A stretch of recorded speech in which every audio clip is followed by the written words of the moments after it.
Whoa, buddy. Put that thing back in its holster. We haven't gone anywhere. I don't understand. Check out the MichaelDukesShow.com for information on how to get access to the podcast. Welcome to the party, pal.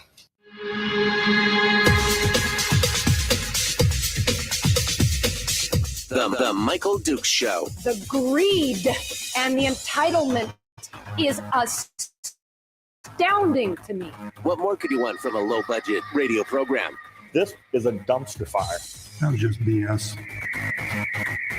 It is time to get a new perspective. We know just what you need, and we've got just the cure. Open wide and prepare for a steaming hot cup of freedom. I just don't fathom it. The Michael Dukes Show, streaming live across the world. Live around the world on the internet at michaeldukeshow.com and across the state of Alaska. This is your favorite radio station and or FM translator. Good morning.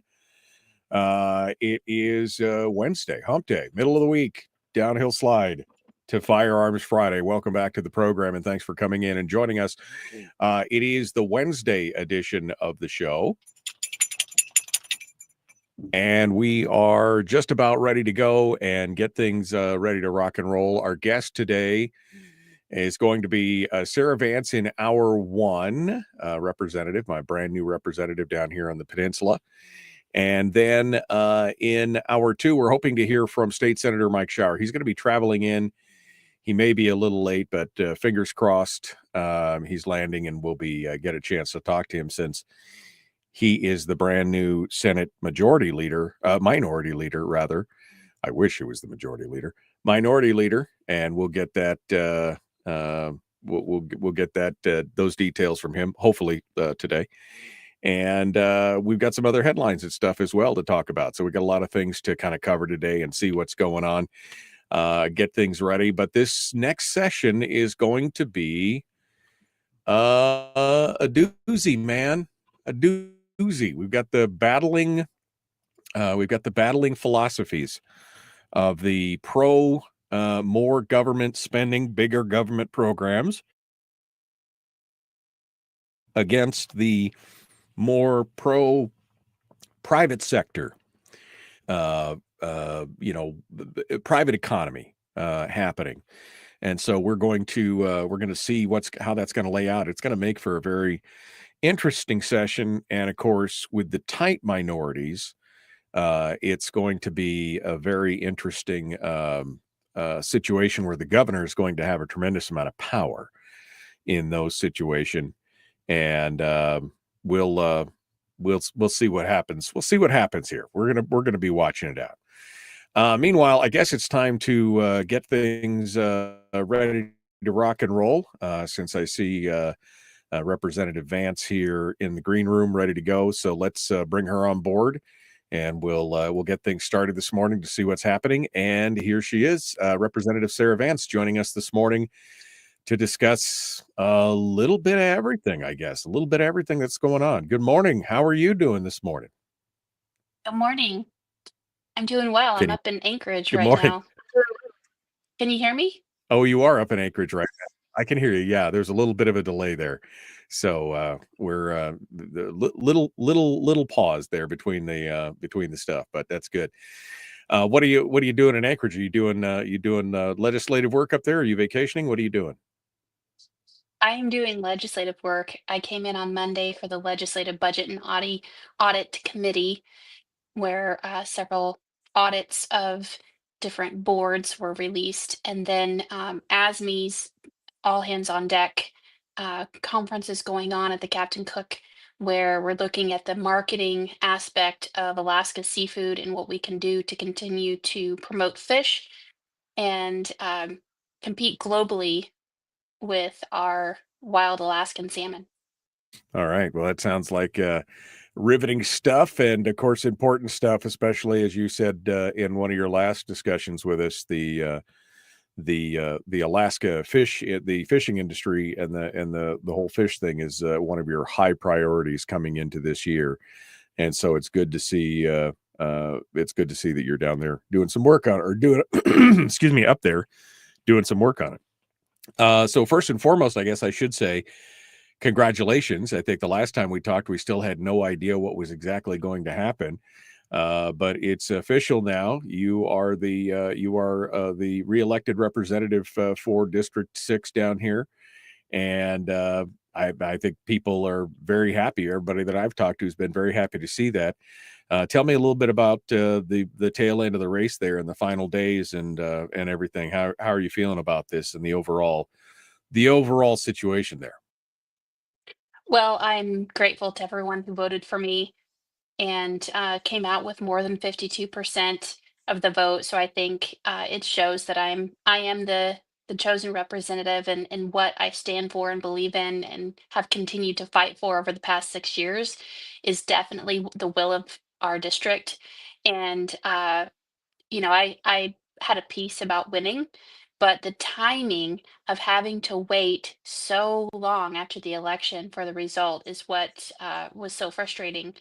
So there were really not any substantive changes on November 30th when the election was certified. I think there was a few votes uh, added to myself and a couple to my opponent, which was interesting to see on the last day of the count, that more votes were added.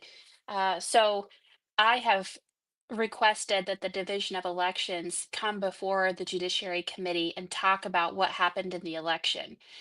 Because I know that so many of you are just as frustrated as I am that there was just really a lack of communication of of counting the votes, of it taking so long. So on Thursday, December 19th, I'm going to have the Division of Elections come before us and answer questions and talk about, all of the errors and really what happened along the way. So tune in for that at 1 o'clock on December 19th. It's interesting that you mentioned the errors because there was a lot of errors. The wrong ballots going to one area and the misprinting and the mislabeling, the sample ballots. I mean, it was just like it seemed like one thing after another. And the question I think on everybody's mind is, what exactly is going on there?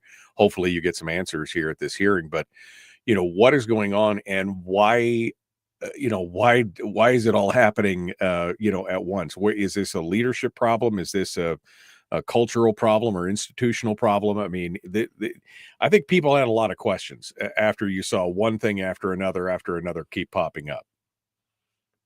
Yes, and I'm going to be submitting those questions to the division ahead of time so that they can come prepared. But I think they're ready to come before us and just really talk about what happened. But this was a Highline election with the presidential Congress and of course statewide, and there's just a lot of things, like you said, that people are upset. And I told them that when I was asking for the meeting, I said, people are mad and they need answers. So I'm really grateful that the Division of Elections is willing to come before us and just talk about it. I was trying to get it sooner on the calendar than December 19th. I didn't want to, squeeze into the holidays, but with the GOP asking for a recount and taking a closer look at the ballots, it is taking up this first couple weeks in December, and I didn't want to interfere with that in any way. I'm very excited that we have outside counsel taking a look at our process and those ballots to make sure that there's disinterested parties, that don't have a direct engagement with Alaskans, that are able to have an unbiased look at kind of the way we do things with our counting. So we'll see what that turns out to look like. Yeah, no, the recount starts today, and they said it's going to take 10 full days of 12-hour days to do the recount for the ballot measure number 2 vote.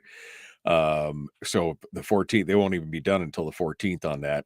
Definitely interesting. Any thoughts on that race itself, the ballot measure, because it was again 0.22%. I mean, so close. And then like I said, there was only 700 and what 737 votes different. And I know that I talked to at least 4 or 5 people that were, I guess, confused about whether to vote yes or no. They thought it was, when they said no, they thought they said, no, we don't want ranked choice voting instead of yes, we want to repeal ranked. I mean, there was a lot of confusion going on there. Any thoughts on that race per se? Oh yeah, I definitely have an opinion. I want to repeal ranked choice voting, and just last night uh, I went to yes on two event up in the valley that was celebrating the fact that Alaskans, grassroots Alaskans, raised about $155,000 in state to defeat ranked choice voting, while the opposition, who wanted to keep it, only raised 10,000 in the state and had 15 million from outside money to try to defeat that ballot measure, and it came with less than thousand votes. So all the people who want to repeal ranked choice voting, I want to tell you, you achieved an incredible milestone, and our fight's not over yet.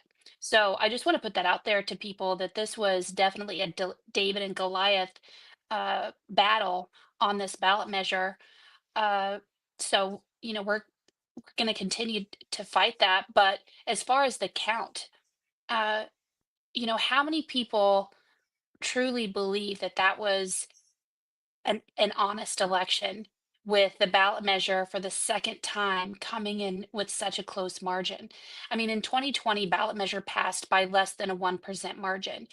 And I've had a lot of questions since then. We know that our voter rolls are overinflated significantly. They need to be scrubbed. There's people who should not be on our voter rolls.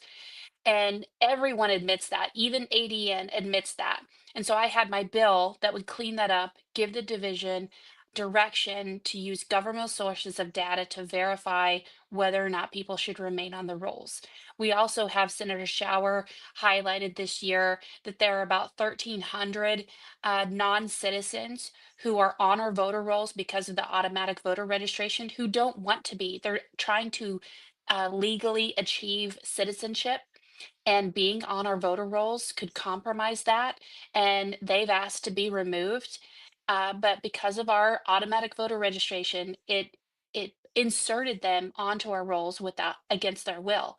So we know that there are people, a significant number of people, who are there who shouldn't be. So here you have ballot measure two, the proposition to repeal ranked choice, winning by 700 and something votes. You can't tell me that that is a true election. I also have questions around the 113,000 Alaskans whose voter data was compromised prior to the 2020 election, that the division set on until after the election. That was 19% of the voters. 19%. And we don't that information's out on the dark web. There hasn't been a true audit of whether or not those voters' information was used to influence the election. Those are questions that I'm asking the division, and I sent out a letter several weeks ago asking for them to take a look and explain to us what they've done. So those are some of the questions that I'm going to be asking. But I have a lot of questions around the recount of this ballot measure, and I'm hoping that the council that the GOP has brought in is not just doing a hand recount, but that they're taking a look at all the early, the absentee, the electronic, and the question ballots to make sure that those ballots are only submit by valid voters. Well, that's the bigger question. I mean, somebody asked this the other day when we were talking about the recount itself. What about the votes what about the legitimacy of some of the ballots, and things like that? Or is that being checked?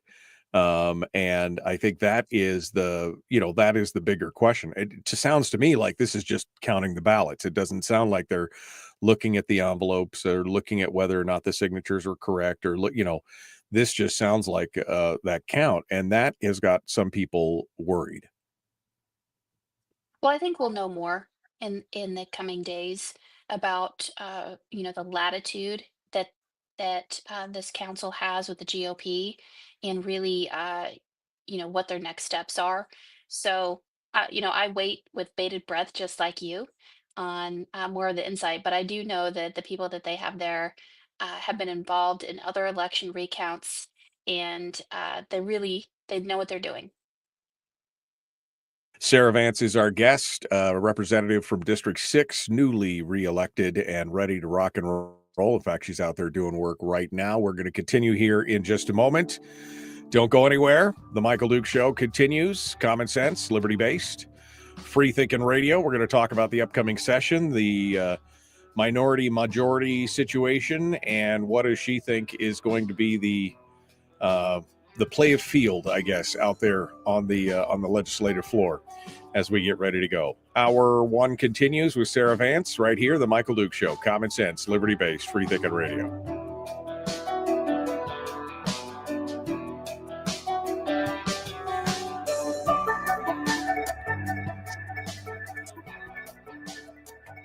If you missed the show, you can listen to it on your time with Dukes On Demand.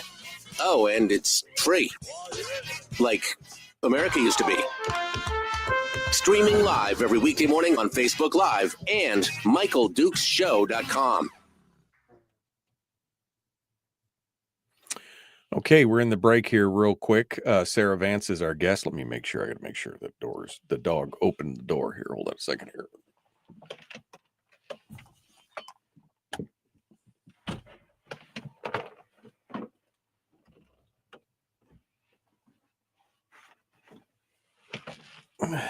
Okay.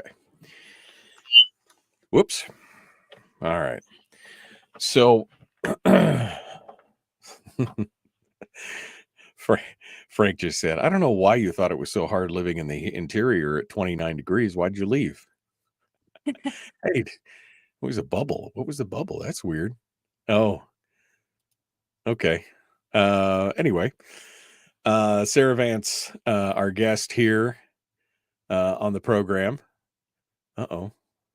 That's weird. I've never seen that bubble before. Is that you, Sarah, or is that I don't know. I'm reading the comments because I'm on my phone and I can't see everyone's good mornings and hellos. So I'm over at okay. comments reading them. Oh, that's cool. Let me see here. There were some comments on Anthony said 10, 12-hour days. Dude, I could pull the heating systems and fully reinstall new ones in 3 houses in that time by myself. What the heck is taking Alaska so long to count?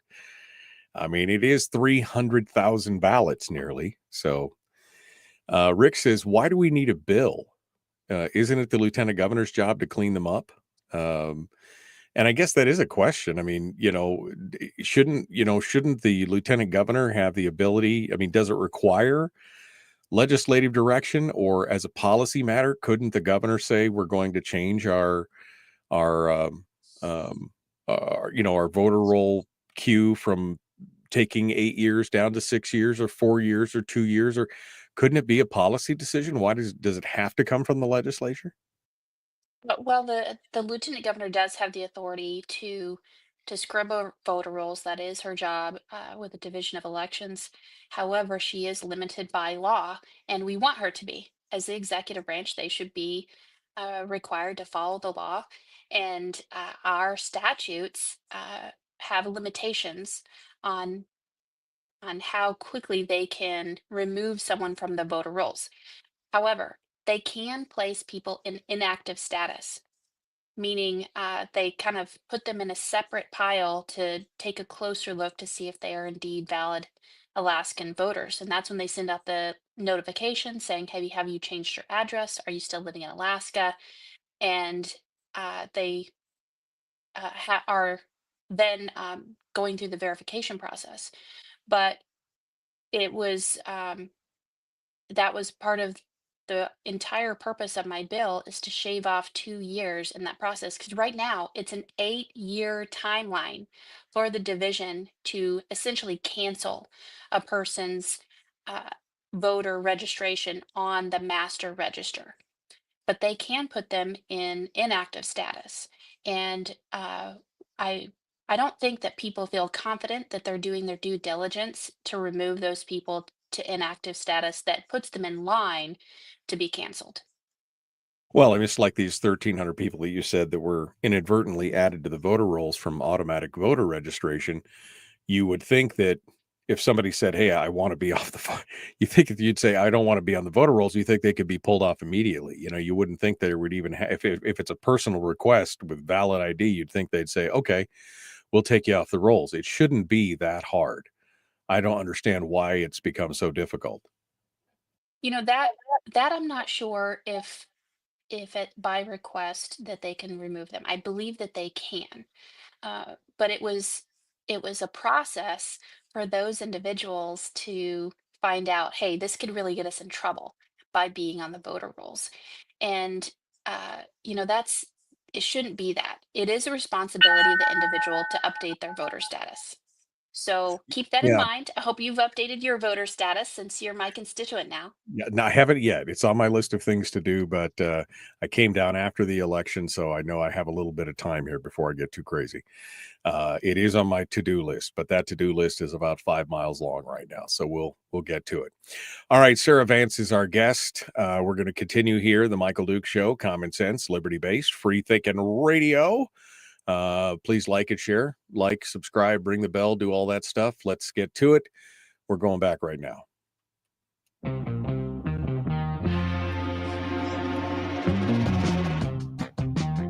The Michael Duke Show. Seriously humorous with a pinch of intellect. Sorry. That is humorous.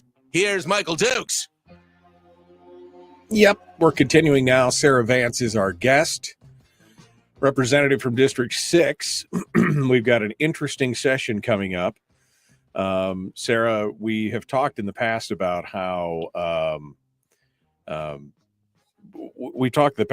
important, majorities are, but there are, there's a majority and then there's a majority, right? You've got the very, very slim, thin majority, which can make it very difficult. We're seeing that in the House this year right now with an announced 21 member majority out of 40. The majority in the Senate's a little larger, but now they have an official minority and of 6 to 14, and that makes it a little more difficult.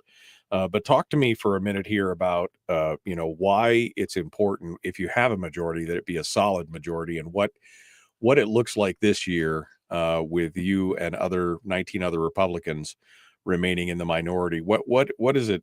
How does this play out? What does this look like? And what is the importance of having more than just a simple 21 in the legislature right now? Well, as a reminder to everyone, the majority controls the agenda.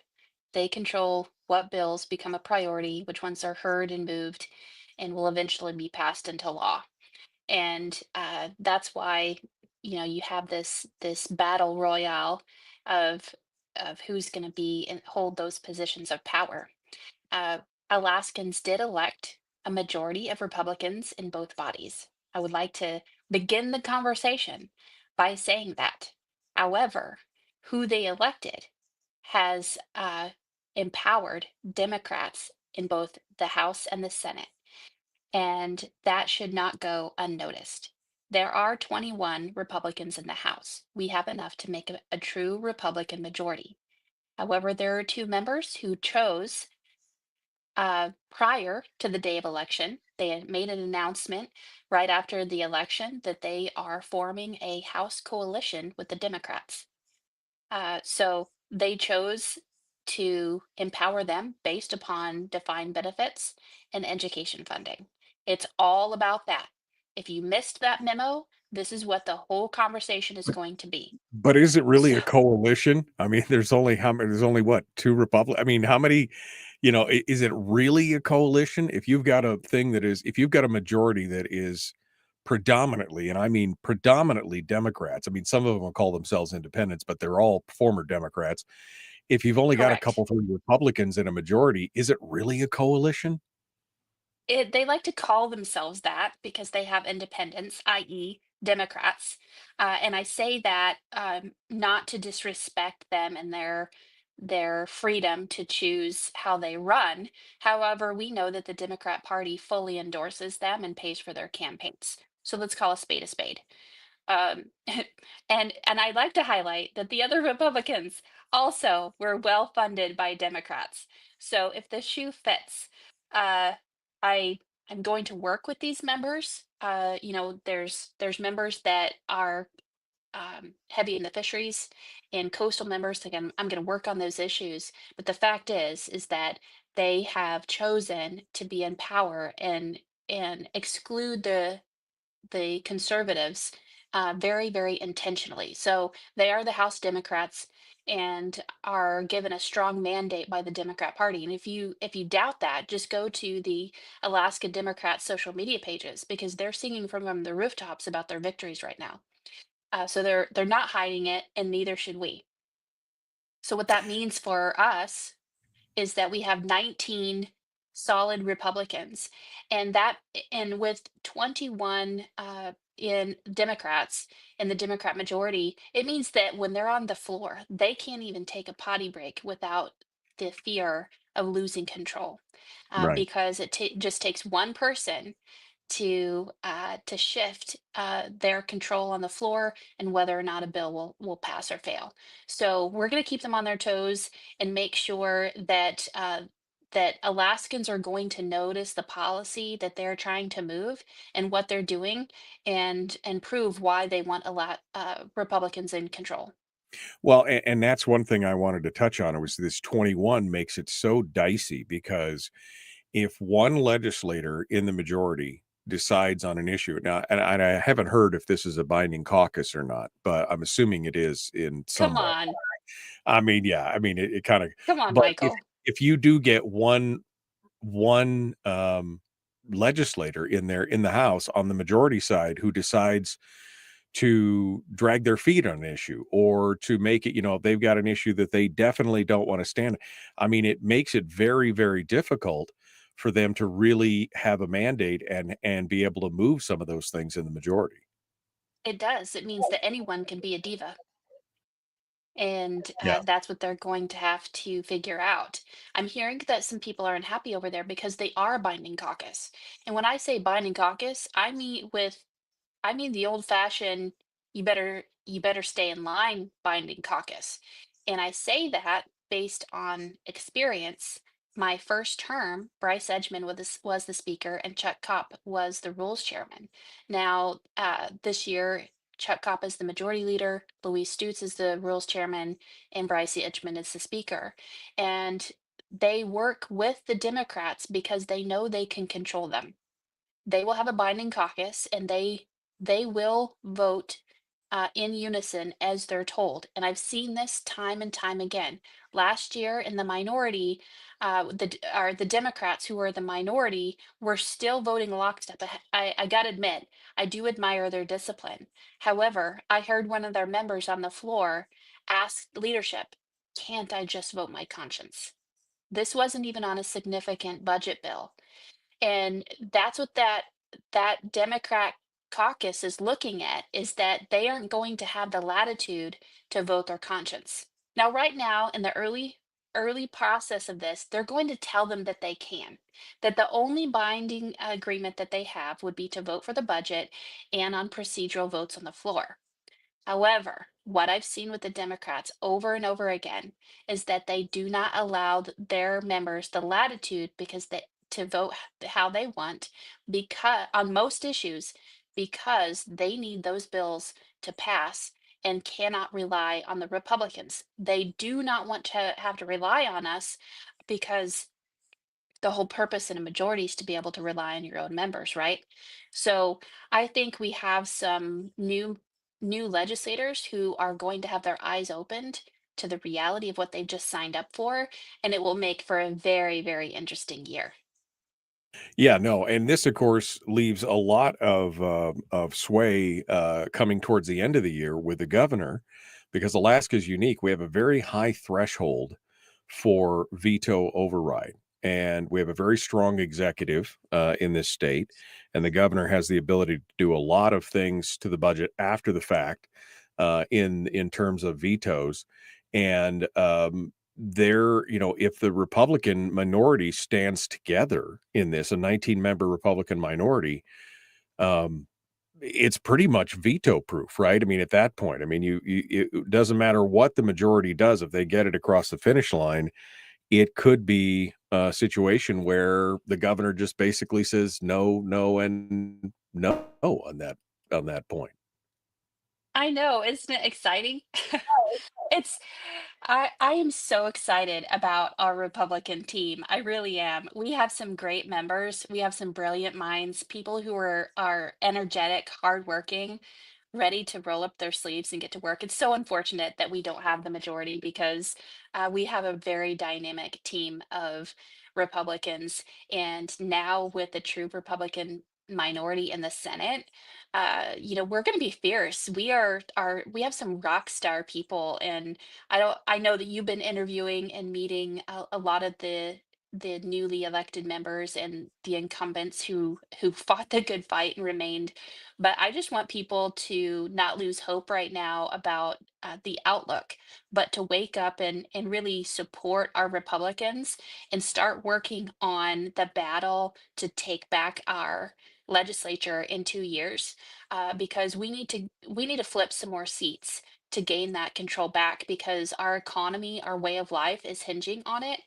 And the example that I have, I just the comparison of what we're dealing with in the House is kind of reflective of a post that I did yesterday. Have you seen that our population is projected to continue to decline in Alaska until 2050? Did you read that headline? I didn't see that. No. Well, I know Elon Musk has been talking about this, nationwide and globally, that we are in trouble with birth rates declining at a rapid level. And there was a recent report that came out about Alaska, and with a little humor, I posted, "Hey, do it for Alaska. Get married, have babies, lots of babies, grow your family, work hard, play hard, live your best life. Alaska's Right. counting on you." The left absolutely lost their mind that I said that. Absolutely lost their mind. And I thought this is just the picture of the left and the right. I don't care how far on the spectrum of center right that you are, but Right. most rational people understand that babies are a blessing. Getting Right. married, having a family is a good thing. We should do more of that, right? But the left right now is outraged that I've said that. And I think that's the kind of rhetoric. I think that's what we're going to see in the House side of the legislature with this Democrat majority, is that they're the type of people that would be outraged by me telling people to do it for Alaska, to get married, have babies, because it's our duty, right? So I'm looking forward to it. I was having a little bit of humor, and people obviously don't understand my humor, but hey, I'm telling you, it's your mandate. Go get married, have babies, live a good life. It'll be great. It'll you can make a difference. You can make a difference. Yes. Yeah, that's exactly it right there. All right, Sarah Vance is our guest. We'll take one final break, and then when we come back, we'll talk a little bit about those priorities that we talked about earlier. And I thought something that was pretty prescient from Mike Shower that hopefully we'll discuss in hour two with him. But it's definitely crazy that this is kind of where we're at, especially in light of what we talked about yesterday with Brad Keithley. $1.8 billion deficit in next year alone. What are you going to do? Back with more. The Michael Duke Show. Common sense, liberty-based, free thinking radio.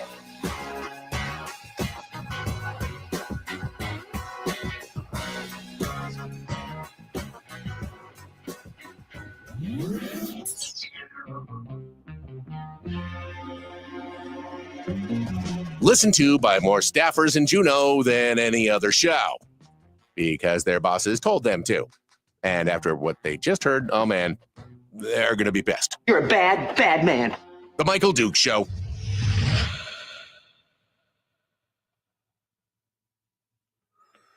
Okay.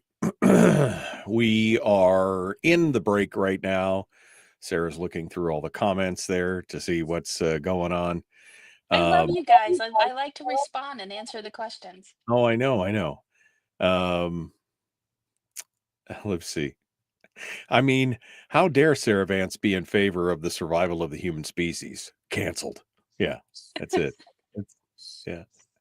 Well, I mean, keep in mind, these Democrats are the ones that last session brought forth 88 amendments on the Protect Girls Sports bill that tried to stonewall us in moving that bill in the House because they did not want to protect girls' sports. They wanted to allow biological males in your girls' locker rooms. This is the same group of people. So, of course, they're going to be outraged that I dare say, get married and have babies, live your best life. True, true. Brian says, on a positive note, there are reports of left-leaning women getting sterilized. I just, No why? Why? comment. Yeah, why? Why would you? It's just, it's madness, madness. If that's the case.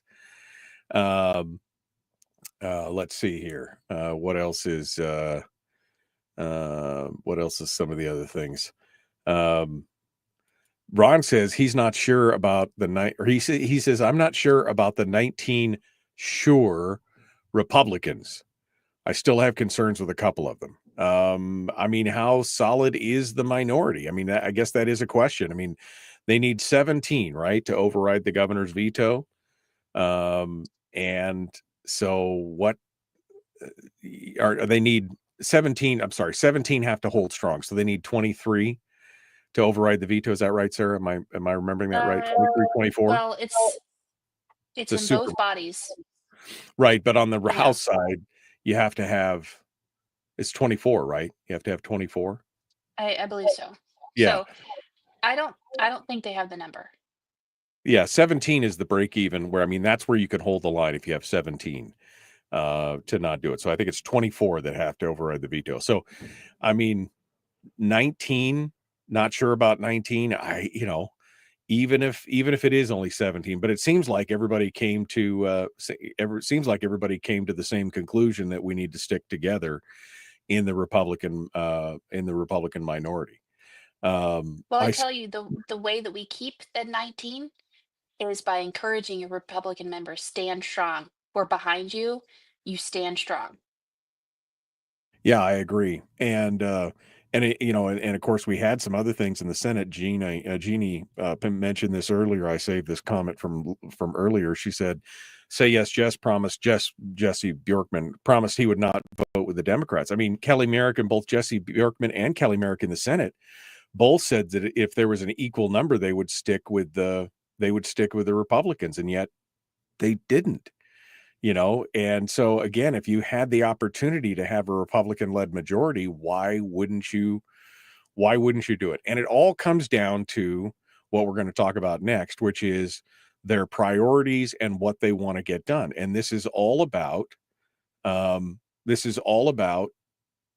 propping up or increasing government programs and government spending, right, Sarah? Absolutely.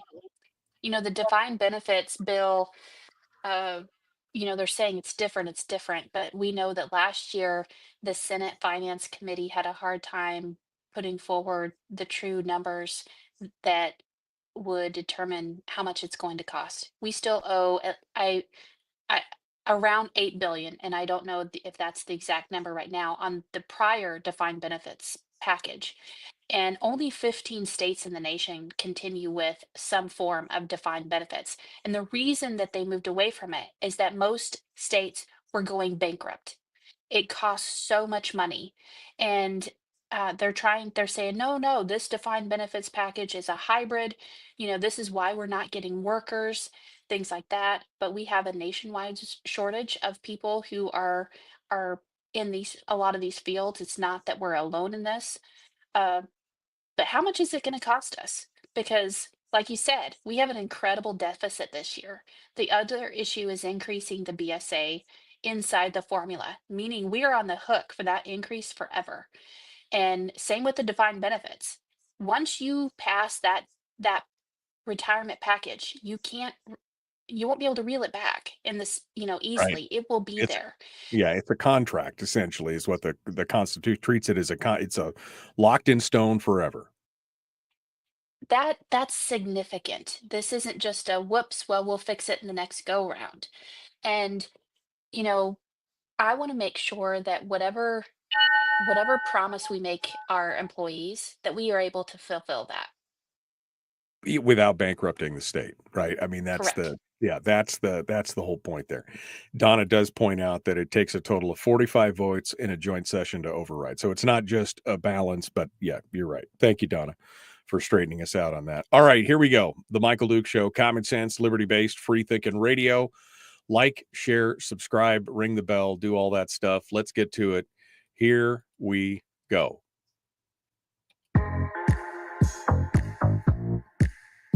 The Michael Duke Show. Not your daddy. Wait, sorry. Not your daddy? Ooh, not your daddy's talk radio. Huh. Whew. I was scared for a second. Thought we were going down. Here's Michael Dukes and the show. Okay. Sarah Vance is our guest, represented from District 6. We've been talking about the outcome of the election and voter rolls and minorities, majorities, everything else. But now we need to talk about priorities. The legislators that are going to be running the show in both sides of the legislature came on board and ran on this. They ran on a couple things, Sarah. They ran on filling the increasing the school funding inside the BSA, which you just pointed out makes it a forever deal. And they ran on defined benefits and ostensibly using defined benefits to try and what did they say, to stop the outflow of working age adults. That's what they wanted to do it. But that only affects state workers. What about the rest of the working age adults who work in the private sector? Right. And of course, we had the conversation yesterday with Brad where he did a sneak peek of the 10-year forecast, the full forecast that's coming out, and he looked at the numbers and did a little bit of his own math and basically said, look, I mean, it's $1.8 billion a year moving forward in deficits, which is about 33% of our overall budget in deficit every year moving forward. And that's only with an inflationary adjustment. That's not with any increase in spending. That's just if you just adjusted for inflation going out 10 years, it's $1.8 billion deficits on a 10-year average. What, if we add to that, and this is what they're talking about, where's the money going to come from? How are we going to do this? What is the play here? Talk to me about these priorities and the fact that we're already in deficit. We're going to start 2025 with a deficit we won't even have because we'll be below the threshold with 75, with 78 is the buffer, and oil right now, the futures is at 73. We're already a couple $100 million in the hole. What is going to happen? Well, I think you know the short answer of where the money's going to come from, Michael. Well, I mean, yeah, it's obviously going to come from the PFD, but I mean, I guess my point is that if you talk about, because if we increase the BSA to 1413, which is what their stated goal was last session, that's something like $660 million, I think, if I recall correctly, the number on that. Is that Correct. right? And Is my that school about? district said that they're going to ask for even more this year. Yeah. So 660 million a year on that one. The defined benefits, the Reason Foundation said what it was going to cost almost $1 billion a year in when it was all said and done as it started to get running. But I mean, even if it was just another let's just say it made it an even billion between the BSA and the defined benefits. We're already 1.1 or 1.8 billion in the hole. Now you're going to make it 2.8 billion in the hole.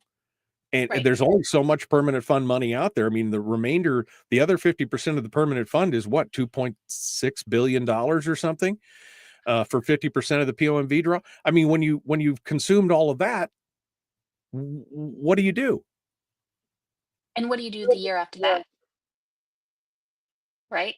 That's the conversation that we've been having. And I admire Representative Ben Carpenter, who has been talking this reality for a number of years now, saying, Alaskans, wake up because we are headed, uh, the train is moving fast down the tracks and the tracks have run out.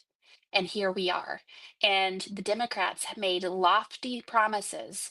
And there's a lot of people with big hopes and dreams, and they have no problem taking your dividend. So I want Alaskans to realize right now that there is likely going to be very little to no dividend because of the promises that they made. And they feel that they have a mandate from the public to fulfill those hopes and dreams. So it is going to be a battle in the legislature over the budget because we have strong Republican minorities that are going to put a fight and say, we need to start trimming the fat. And I know that we've been saying that for quite some time. There's a very little will to actually start to reduce programs, but there are things that we can do to find efficiencies, and that's going to have to come through policy reform. We're at the place that we have to move policy to be able to make some of the significant structural changes. And it will be interesting to see if the Democrats allow those policies to move forward. Well, this disconnect between the public and the private economy is the major part of the problem, right? Because to Oh, them, yeah. and again, this comment in the ADN where it says that the effort that their effort to let's see, they previously indicated plans to advance legislation to increase the state's or excuse me, to revamp the state's pension programs for public employees in an effort to counteract the steady outmigration of working age adults. To them, this kind of puts it all in a nutshell. I mean, the public employees in the state, there's only what, 48,000 if you include the university or something like that. Public employees, 50,000 public employees. That's just a small percentage of the overall working population in the state of Alaska. So what about We the know that other, it's you right. know? It's the Alaskan small businesses that are the economy. And and the Democrat mindset is okay with growing government because they think that government produces jobs. The government cannot grow that which it does not take from someone else. And you and I understand this. But this is a completely different mindset from those who are now in control of the legislature. So I guess my main question here is, and I think again, Mike Shower, and I'm hoping he's going to be joining us here in this next hour. He said we can veto proof, Dunley, we can veto proof anything, any bill, any fiscal line item veto or veto of a budgetary item, we can hold that. So that's That's certainly right. something that I can hope will play on people's minds as far as not trying to go too far down a path that the governor has already said on certain things he's not going to agree with, because that would be a waste of our time. Now, the governor's already said he's not in favor of the defined benefits, and obviously he doesn't want the increase to the BSA to be locked in forever. He vetoed the last one last year. So, I mean, how do we fight back if they're going to push this and then it's just going to is this going to be an enormous waste of time, or what is it? Are they going to try and make hay? What are they going to do here? Oh, they're absolutely going to try and make hay, and they're going to get the public to pressure us, just like before. I mean, remember Dunleavy's first budget, where he put forth a balanced budget when we had significant deficits, and the left leveraged the public and the media against us. Don't you dare take my dental. It was like, guys, we're not trying to be mean. We're just trying to be responsible adults that are saying we can't say yes to everything, and we certainly can't say yes to everything today. And that's where we're at again. The other important thing to keep in mind with our strong Republican minorities is that we can uh, prevent them from drawing from our constitutional budget reserve, because that takes a three-quarter vote of the legislature. And we have the ability to say, no, you're not going to drain that last little bit of savings that we have in our CBR. So that's another significant power play that they're going to have to figure out a way to balance the budget. Yeah, it's going to be it's going to be interesting to watch. And like I said, I think they're going to try to make they're going to put pressure on the minorities, and they're also going to try and make a tall man bad, because if he vetoes it, then I did all my work. I did it. I got it across the finish line. It's that evil governor who didn't want you to have all these things and bells and whistles and the chicken in every pot and everything. But again, no, I mean, I think this needs, and I said it to Brad, I said, I think the governor's messaging when he does veto some of this stuff is to be very clear. Here's a clear chart. Here's our spending and here's our revenue. And if you add this hockey stick here is all this spending, and that's why I vetoed it, because we can't pay for it. That's We right. can put all And we can put all the programs in we want. If we can't pay for it, what does it do us? well, and as Republicans, we are going to do stronger messaging as well and communication with the public because this last year the governor vetoed SB 140, that the education bill.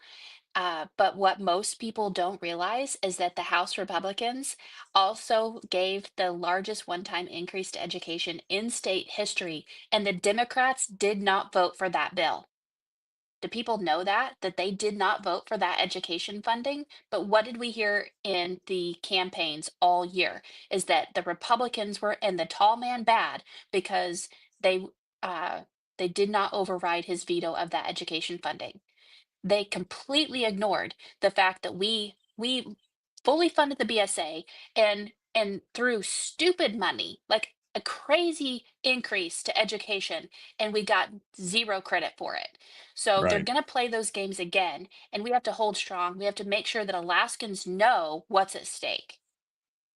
Sarah Vance is our guest down to the last 2 minutes here. So, Sarah, predictions for this session. Is this going to be an exercise in frustration, futility? Are you going to get anything done? What do you think? Well, we have to remember that sometimes holding our ground is productive. It is being active and being able to say no to things that are going to hurt Alaska's future is doing something. And that's what we've done for a number of years. And that's what we're going to be doing again is holding our ground to make sure that we don't bankrupt the state. Yeah. Well, I wish you the best of luck in this session. I know you have some other priorities. You mentioned them, fish, and a couple other things, real quick.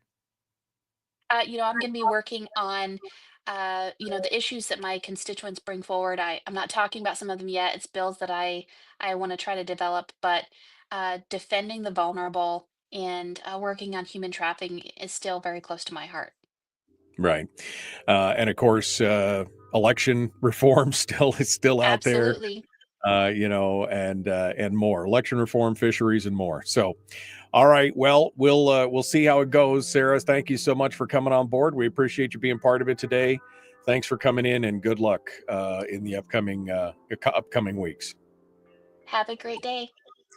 Hold the line for a second, folks. We're out of time. We got more coming up. The Michael Duke Show, common sense, liberty based, free thinking radio. Hour 2 is dead ahead. We got a couple headlines, and then we're hoping to hear, fingers crossed, we'll see if it happens, from Mike Shower, who's flying in this morning. He's probably landing right about now. So we'll see if we can get a hold of him. And if not, we'll continue with just me and you. Hour 2, dead ahead.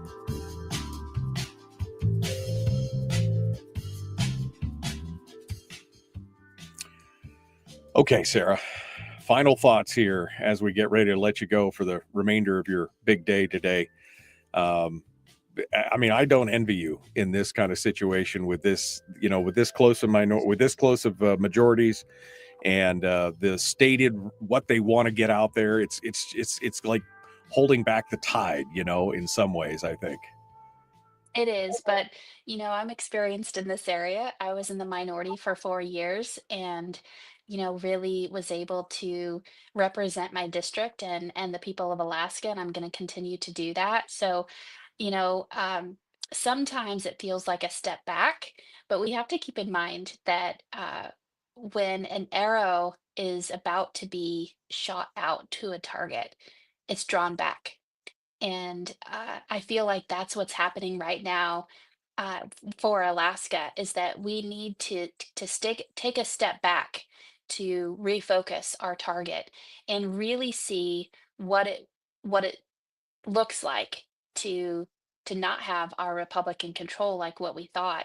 And it's not about control. It is about the priorities and our worldview about the right size of government, liberty minded thinking, stimulating the economy, and helping Alaskans be able to afford to live here and live in their way of life. And Republicans do that. So I think you're going to see us come out very strong and be able to articulate that message and that we want to have a bright and prosperous future again, and that it's going to take people electing more Republicans. So we're going to need your engagement along the way, especially on the election integrity bills as they're moving through the legislature. Calling in and testifying is going to be significant because we don't want the people who, the yes on two people being the only ones who are speaking up on election matters, and the ACLU, all of them, they're very active. We need your help still to be able to back us to show the legislature that Alaskans want the Republicans' ideas and policies moving forward. That's what we need to do. I mean, we should be raising, it's a rising tide floats all boats. We should be raising every Alaskan of every stripes, their opportunities and that's the thing. When we ignore the private economy and only focus on government spend and the government economy, it only benefits that little bit, and everybody is paying for it. And not everybody's benefiting from it. And that's part of the problem right now. And unfortunately, that's how these folks have gotten elected, is by promising, I'm sorry, not a chicken in every pot. Somebody said we're in Alaska. It's a moose in every pot. Okay, a moose in every pot. That's a big pot, but you know what I mean. It's that's part of the problem, is that by only focusing on the government side and saying that's the economy, that holds us back and creates more It very problems. much does. Yeah, And I just want absolutely. to highlight that I say, Republicans elect Republicans. I don't want to exclude, we have a lot of libertarians and independents, but um, vote on the right side of the spectrum, the conservatives, and know who you're electing, right? Uh, but typically on elections, it falls under the Republican tent. And that's really what we're fighting for, because I think that overall, the Republicans, libertarians, and independents think conservatively. And that's what we're after. That's what unifies us as Alaskans, is that we want to be able to have government out of our lives and living our best life. So, my 10-year-old says, Mama, you go there and you remove as many laws as you can. Just take them away. And that will be the best thing for America. And he's so right. He's so right. He's 10 and he gets it. So, you know, I think I think we're going to see some good things over this next term. It'll be bumpy. It will indeed be bumpy. But I look forward to the outcome in 2 years. Yeah. Well, we'll see. We're fingers crossed that we see how this goes down, and maybe it'll be 2 more years of just kind of stalemate right now, and maybe somebody will come to their senses and realize we can't keep spending money that we don't have, and just keep taking it from the PFD, because eventually, like you said, that's a shrinking pot, and once it's gone, then what do you do? And yet you've baked all, if you've ended up baking all these things into the increases, like putting it inside the BSA or a defined benefit that's a promise for a lifetime, there's nothing, you can't go back then. You've gone too forward. You can't stop it at that point. And that's That's right. that's going to be a problem. So, all right. Well, Sarah Vance, thank you so much for coming on board. As always, it's good to talk with you. Thank you for being part of it today. Have a great day, everyone. Thanks so much. Appreciate it. Sarah Vance, our guest here on the program this morning, as we get ready to go. She's probably going to peruse all the comments now and see everything that's going on. All right. Let me back out of this. And we'll go back over here and we get things ready to go. All right.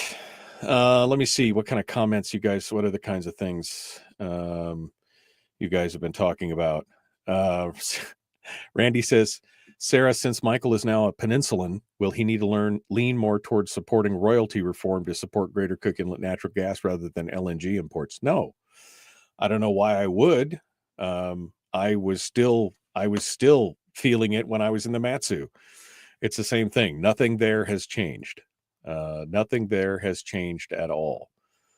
Ron says his fear is that any worthwhile bill will be placed into a drawer and left there while the Dems get their bills heard. Maybe some of that, but again, with a 21 member majority, they control the agenda per se, but there can still be stuff that can be brought up across the line for sure. Let's see. Rick over on YouTube says maybe there should be a law like Social Security. Take 25% of every legislator's pay, put in the bank. Then when they get voted out, we can give them back a little every month. And we can use that fund for our own, for government programs. We can use that fund for government programs. I mean, there you go. Maybe that's how it should work, right? Maybe that's how it should work. All right. Randy still got his PFD check. Another thing Ron says, welcome to the party, pal.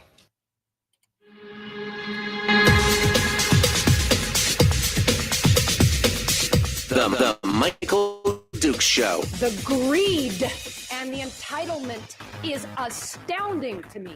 What more could you want from a low-budget radio program? This is a dumpster fire. That was just BS. It is time to get a new perspective. We know just what you need, and we've got just the cure. Open wide and prepare for a steaming hot cup of freedom. I just don't fathom it. The Michael Dukes Show, streaming live across the world. live around the world on the internet at michaeldukeshow.com and across the state of Alaska on this, your favorite radio station and or FM translator. Sorry, got caught flat-footed there. I was yapping my brains out with folks here in the chat room. You could join us in the chat room if you'd like and come on over and visit. We're on Facebook or YouTube or Rumble, and you can come on out there and join us and have a good time. Chat with the folks that are here in the chat room right now. We got about 70, 80 people between all the different outlets here, and you can come on and be part of it as well. Just go to facebook.com/Michael Dukes Show if you'd like to check it out. You can go over there and do that. Okay, hour 2 of the big radio program. There's a possibility here. I'm hoping that Mike Shower feels up to calling in. I know that he was just landing this morning here just a few minutes ago, so maybe he will call in on the phone and talk with us about his brand new position, which we're going to talk about here in just a second. His brand spanking new position over on the Senate majority or Senate minority side. We're going to discuss that as well. And hopefully we can talk about where the legislature is going this session. Again, the biggest problem that we were just talking with Sarah Vance about this is that we have a whole slew of people who ran for election or re-election on the idea that we need to spend more money on education, on defined benefits programs for state employees, on the potential for either royalty relief or some kind of subsidy for gas rather in the Cook Inlet. And while in isolation, all of those things seem like laudable, things to spend money on. The problem is that somehow that's all got to be paid for. And I got to tell you, based on the numbers that we're seeing right now, and if you missed yesterday's show with Brad Keithley, you need to go back there and take a watch of that, because that has got some really heart-stopping numbers in it. When you look at the fact that they built the budget, or they were going to build their forecasts are built on $75 a barrel oil. And right now the futures market is saying 73, and that's a pretty rosy projection. Oil could get down into the 60s. Why? Well, because of the Trump administration, right? I mean, they are drill baby drill. They are all pro-American energy. We saw what happened the last time that Trump got in office, and he highlighted and wanted to, increase and expedite American energy interests. And that's good for the country overall. It's good for our energy independence.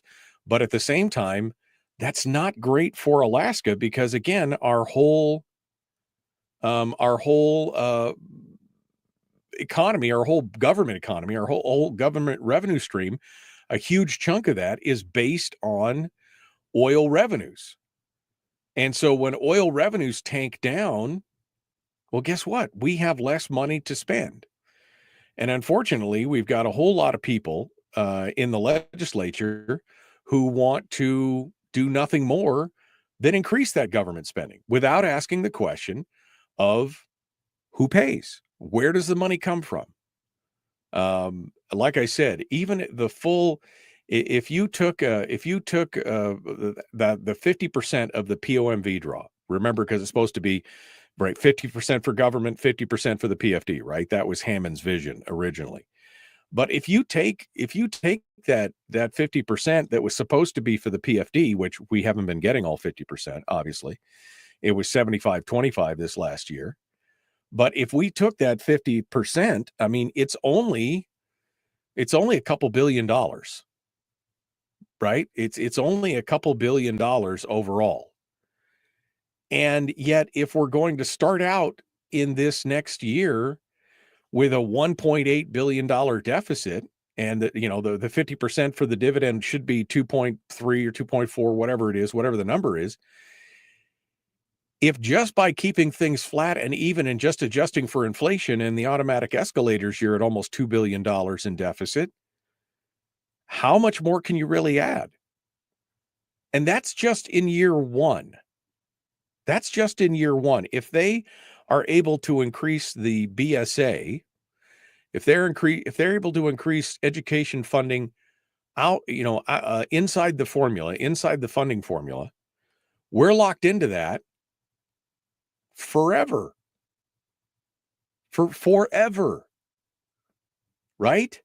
What they've been doing is they've been paying education, they've been paying for and funding education outside of the formula. So they get a one-time, $50 million payment, or $100 million or $176 million payment, whatever it is, it's outside the formula, so that we're not indebted to it. We're not required to do it the following year. If they put it inside the formula, if they make it the 14-13 BSA increase that they're looking for, that's an additional $660 million. Now, remember, we already started off at a deficit. I mean, that we already started off at a deficit. And here we are trying to add another over $500 million. And that's $660 million every year. Every year moving forward, year after year, in ad infinitum, with whatever automatic increase is baked into the BSA. And that's what we're looking at in this session. There's going to be a lot of people who are saying, well, we need this, we need that, we need more. Okay, but again, how do we pay for it in the long run? How do we pay for it in the long? Well, just take the PFD. Okay, when the PFD's gone, how do we pay for it beyond that? And that's really the question of where we're at right now. Because we really need to start talking about a post-PFD world.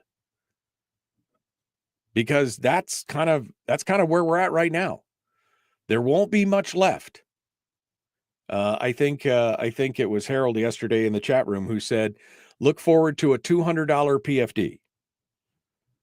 And he's not wrong. If they continue to take, because again, Brad's numbers, and if we had Brad's numbers from yesterday, as he pulled all that out, where's the thing here? As you pull all that out and you look at it, Brad's numbers show that the POMV draw, how they said it was going to be 75-25. Well, the average for the next 10 years, or 8 years rather, because he did an 8-year graph here, but they would have to take 84% of the POMV draw, and that's not counting for any additional That's not counting for any additional spending. That's just if the budget remains stagnant and just increased for inflation. 84% of the POMV would have to be taken on average over the course of the next 8 years just to pay for that. And I mean, I'm sorry, I just don't see how that math adds up. I just don't see how that math works in the long run. And if we're going to be at $5.5 billion in state spending in 2025. If they get their way and they get their increase, and it's, $10 billion over 30 years is what Donna straightened me out on that. The Reason Foundation said that the defined benefits plan was going to cost $10 billion over 30 years. That's $300 million a year. If you add that to the $6.6 million for $660 million rather for the BSA increase, that's an additional $1 billion. So we go from 5.53 billion to 6.5 billion, which means that our deficit is now $2.8 billion on a $6.5 billion budget. That means we would be in over 50% deficit, which means all of the PFD would have to go away to pay for it. I mean, this is frustrating, folks. It's so frustrating to look at this and go, these are the numbers. This is the math. How do we pay for it? Because you can't just keep saying, well, take my PFD, it's fine. Because when that's gone,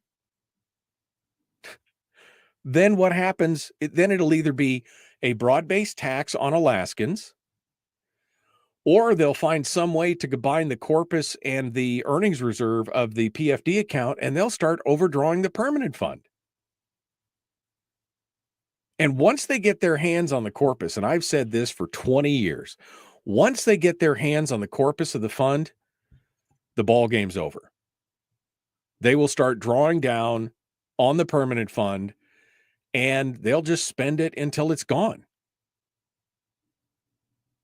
That's where it's at. They will spend it until it's gone. Oh, man. Just looking at this stuff, it just gives me hives to think about. This is where we're at, and we've got a bunch of people down there who fully believe in their heart of hearts that the best thing to do is to increase government spending while we were already in a deficit, with no care in the world for how that's going to be paid. It is disappointing. Frustrating, disappointing. I don't know. I don't know if I have words for that right now. All right, we got more coming up. The Michael Duke Show. Common sense, liberty-based, free-thinking radio. Hour 2 continues. Fingers crossed, maybe we'll still hear from Mike Shower. If not, I got your headlines up next.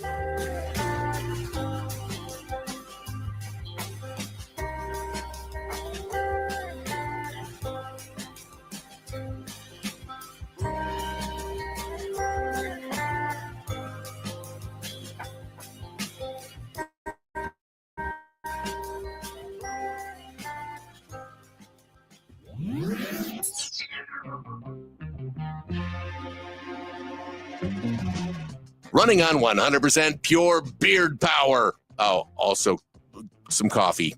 We dip our beard in coffee. Nice beard. The Michael Duke Show.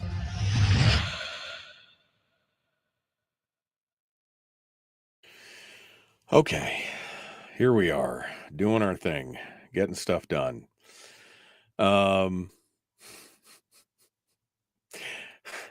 Randy says, we don't have to become a post-PFD world if we enact a secondary PFD program that mirrors the original one. How are we going to pay for it, Randy? How are we going to pay for it? You know?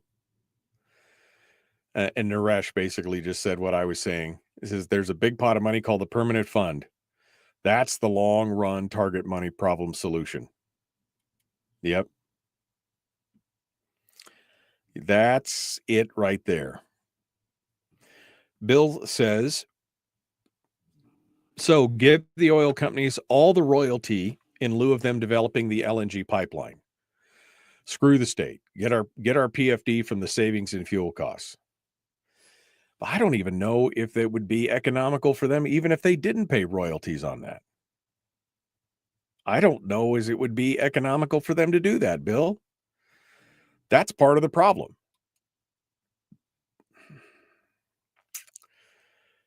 Let's see. If we double our oil production, it will still benefit the entire state. Even though it lowers the price, it still pays royalty to the state. $1 lower gas lowers my fuel bill by over $1,000 a month. Yep. Unless, of course, the oil production is being done in areas like we've talked about before, where some of the federal areas and things like that, where higher production actually leads to lower loyal royalties and revenues. That's what Brad's been talking about here recently.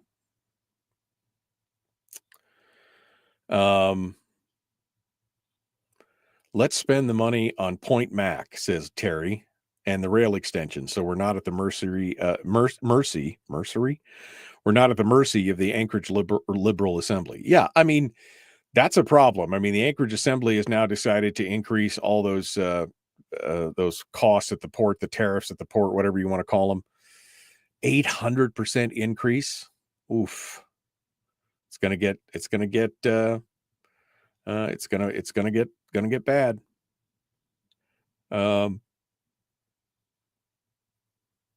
Scrolling backwards here. Our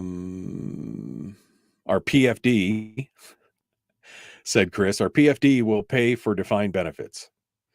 Well, it's going to pay for defined benefits and for this if they get their way, it'll pay for defined benefits and it'll pay for the big education increase. That's what it's going to pay for, and nothing more.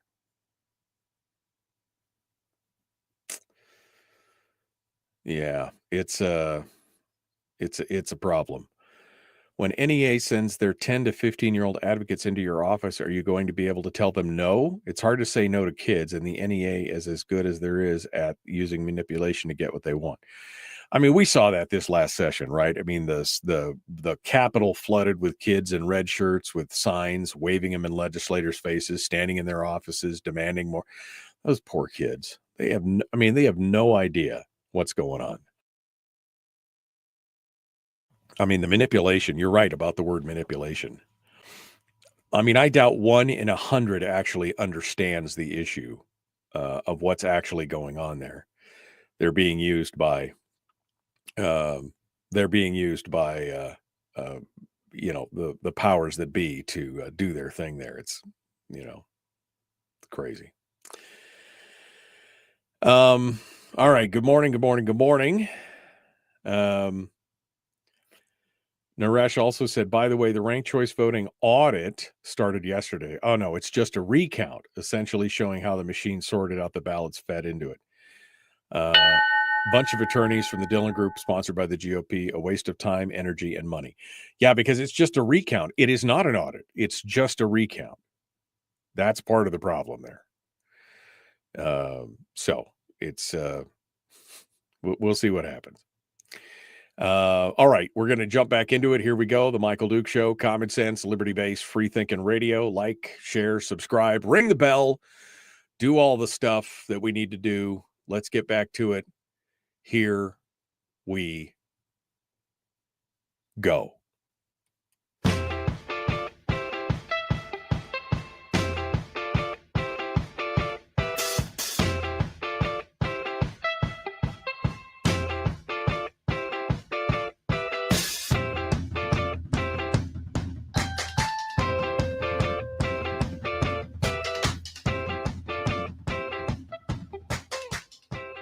All right. Welcome back. The Michael Duke Show continues on this beautiful hump day. Got more things to discuss and more things to talk about. Was waiting to see if Mike Shower, he flew in this morning, and they said he was going to try and call if he could, but it looks like he was either delayed or just can't call it in. We'll see. He said he would be here next Wednesday for sure, which is good because we got a lot to talk about with the what's going on in the Senate, because they've now got the formation of the new Senate majority or new Senate minority. Oh my goodness, look at that. Maybe he did make it on time. Hello, my friend. How are you? Oops. Let me try this again. Can you hear me, sir? All right, let me try this. Let me ring you right back because that wasn't working. So let me try this again here real quick. I'll be right back. Mike Shower actually just called in on the thing there. Let's see if we can get him back on the phone here and get him talking about it. So, can you hear me now? I can hear you now. Hey, my friend. Hey, I figured I'm where I'm supposed to be on time, but I don't know about your show. Oh, okay. You're where you're supposed to be, but I'm not. You're right. I'm probably late. That's probably how it works around here. How's it going? That's my story, and I'm sticking to it. That's exactly it. That's how we're running around here.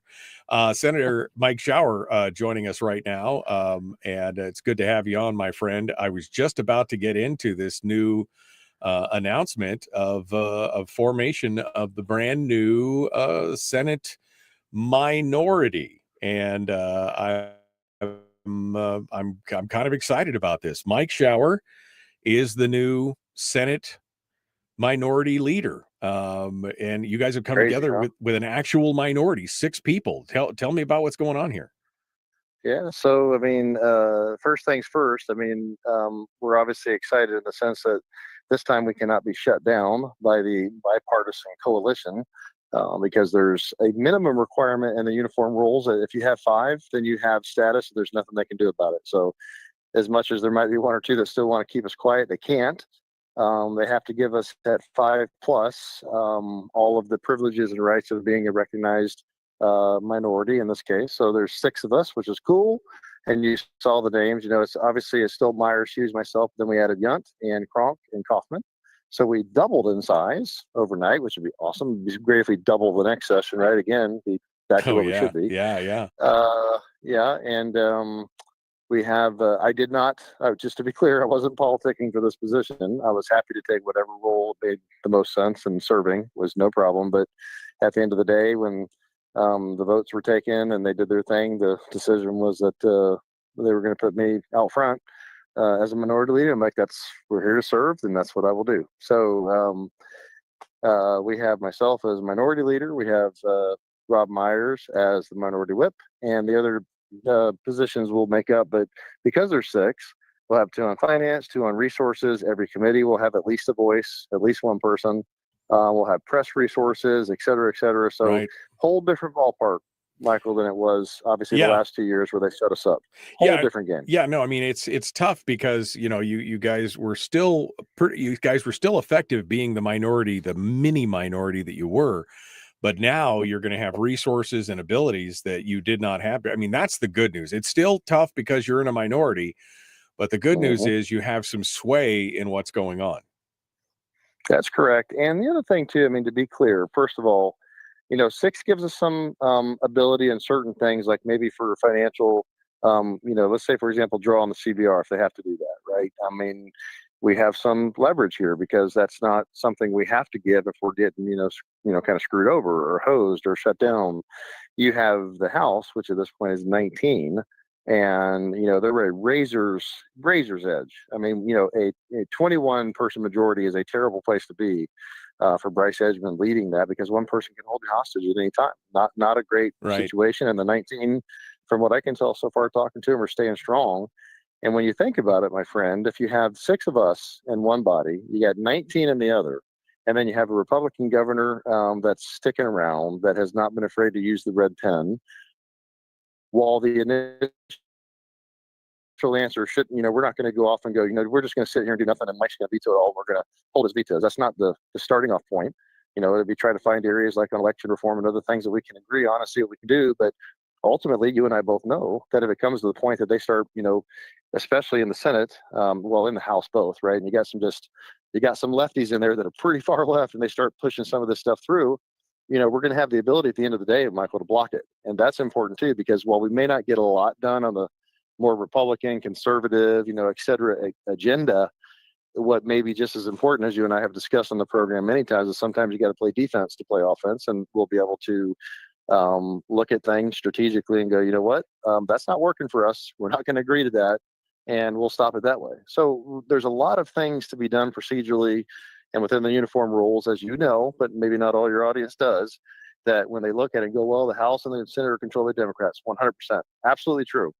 And there are some Republicans that gave them that control. Again, 100% true. However, the position we are in compared to, from the Senate at least, from the last 2 years is entirely different.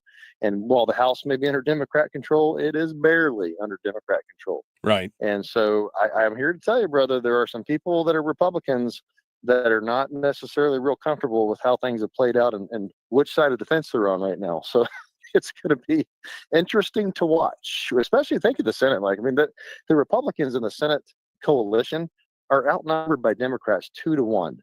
That's a pretty hard thing to explain in certain districts, and that's a pretty tough place to be from a governor's perspective, because you're going to get outvoted on virtually everything, right? Unless you agree with them on certain things. So it's different. It's a different ballgame, my friend, than it was. Well, this whole thing, it really blows my mind that we had a majority of Republicans elected again, and yet they chose to caucus with the Democrats. They call it a coalition, but is it really a coalition if it's being led by Democrats? And we had, and two of the senators, Merrick and Bjorkman, were both on record saying that they would only stay with a bipartisan majority if the numbers were even, and they're definitely not even, right? This is a whole thing here. Well, that's what I'm saying. I think that the way this has worked out, I think people, you never know how it's going to be until the final, well, even then, Michael, you can say, well, now we kind of know. Well, no, you don't, because the, organization could change tomorrow. There could be a blow up on either body in either, caucus, and something changes, and all of a sudden somebody, flips it and goes, I'm not going to be there anymore, or I can't be there because it's not going to work for my district. And for us, we're looking at go, hey, if you're a Republican, you want to come join us, come on over. Matter of fact, we might even take a Democrat, if they want to come over, if there's a solid one, because you got some that are, more moderate. So my point is that it could still change anytime, and we are certainly open to anybody that wants to come join us. But yeah, Michael, that's a hard place to be when you're outnumbered 2-1 as a Republican in a caucus like that. I wouldn't want to be in that position. So I think the numbers and the way it played out was a little different than what some people thought it was going to be, and I think some of them are feeling maybe a lot of pressure, and agreements or handshakes were made that are not necessarily working out in people's favor. So we're just going to have to wait and see how that shakes out. People have political careers to worry about as far as what they do and the choices they make. So we'll see. But it's like I said, it was kind of interesting, and certainly me sitting in this position. If you'd asked me this a couple of days ago, I'd have been, no, I'm not a big minority leader. There's no way. And by the way, one last point: we're not calling ourselves the minority. From a narrative perspective, Michael, we are calling ourselves the Senate Republican Caucus. And while in the uniform rules and how they'll do it, that's fine. But we're the Republican Caucus because we're all Republicans. Right. And we're the only Republican caucus in the Senate. So our messaging is going to be, and I think it's appropriate, that we are the Senate Republican Caucus. It makes sense. Right. Wasn't even I didn't even come up with that. I'm just repeating it. But that I think makes a lot of sense, because it kind of shows that there is a Democrat-led and pretty much a Democrat caucus, and there's a Republican caucus. And they are very different. They're very different in our approaches and our beliefs and what we wish to accomplish. So there you go. That's how we're going to, drive the narrative home on what we support and what we're going to try to do. So, and these minorities, and the slim majority in the House and the larger minority in the Senate, it means one thing. It really means that the governor is in the catbird seat at the end of the session, because you even said something along the lines of, we can veto proof pretty much anything that Dunleavy has set up there. And you hope you hope that they don't waste a bunch of time, essentially, because they have things that they want to do that they ran on, which is basically all about increasing government spending. And the governor is not a fan of this stuff. So how does that spell out for us here as walk us through that part? Well, I mean, so like I said, first of all, and I'd go into the session the same way. It didn't matter if I was in the majority or I'm back in a minority. Again, I played both of those over the last 8 years, multiple times. But I mean, I still go into the session with my eyes wide open. I go, look, there are things like, let's take an example of election reform. You and I both know, and so does the audience, we've talked about it for so long, that everybody acknowledges that Alaska's voter rolls are wildly overinflated and they need to be fixed and they need to be cleaned up faster. And nobody argues that. So how about we work on a piece of legislation that does that? You also have things like the data breach. We know that cybersecurity is a big issue and we need to check the data breach. We think now, looking at the Fifth Circuit Court of Appeals, when they did the recent case down in Mississippi, or was it Missouri? I have to look at it again. But we're violating federal law, election law, because we're counting ballots that arrive after the election day. The Fifth Circuit just ruled on that. So that's illegal. So there are things like that. You go, come on, guys, let's work together. These are things that should be non-controversial. We can agree on. Let's try to do those, right? Defined benefits. We're looking at it going, yeah, the retirement system needs to be improved. We need to entice people to stay, but is defined benefits with just dump of money going back to DB the right answer? Maybe it's a better DC plan. Maybe it is health things that are going to help people transition if they all of a sudden have one big, injury or sickness after they retire or get injured on the job and everything's wiped out. We have cases of people that, especially like troopers and firefighters. So there are things that I think we can work on that hopefully we can step forward and not just slap this on the governor's desk at the end of the session. Okay, Mike, you got to veto it. Like you said, what a waste of time. Why would we do that? I hope that the majorities are not going to try to do that, just knowing that at the end of the day, they're just going to make political hay and the governor's going to have to veto. And then here we go with the big old veto overrides again. So I hope that's not what we do. That's not the wisest path or use of our time. And that's not how we're going to try to do this. But at the end of the day, if that's the path that is taken or that's what happens at the end, then that would be a fallback position, right? You don't start with the nuclear option. That's your last thing. But if we get to it where they start shoving stuff down, people's throats that nobody agrees with from a Republican side or conservative or that the governor doesn't like, he's been clear. He's not starting off from a position of vetoing, but, Mike is not afraid to do that if it comes to it. So I have no doubt if they pass a defined benefit plan and that's all they do, and the governor has said he doesn't like it, he's probably going to veto it. If they go spend wildly on education without some of the things that we all want to see, like backpack funding and parental rights and school choice and things like that, and all they do is just increase spending, he's probably going to veto it. And guess what? To answer your question on that, we have 25 Republicans right now that are sticking together in both bodies. That's the better part of half of the legislature, and that is a way more than we need. Veto, override, sounds good. Proof number by a lot. So we can protect any veto that the governor makes if we all agree that that's a bad policy or bad legislation. So like and your audience, because they're pretty savvy, understands, everything is not as it seems just because there is, both bodies are controlled by Democrats. There's a lot of strategy involved and we have a lot more leverage than people might think we do. So all's not lost.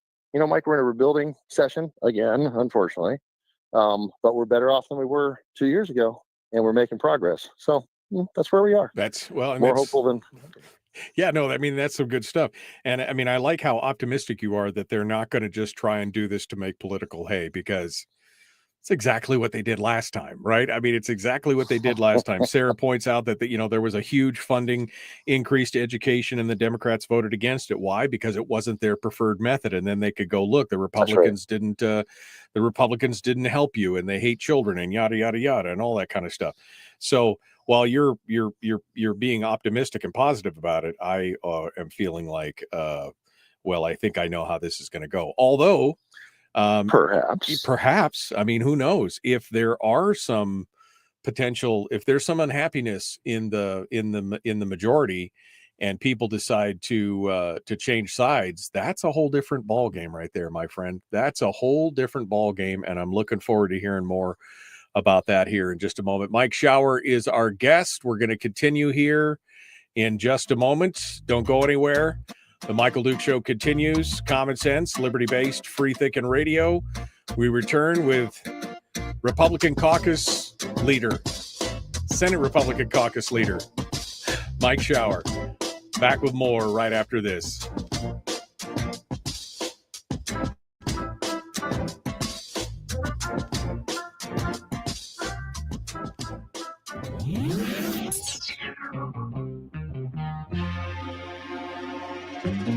Listened to by more staffers in Juneau than any other show because their bosses told them to.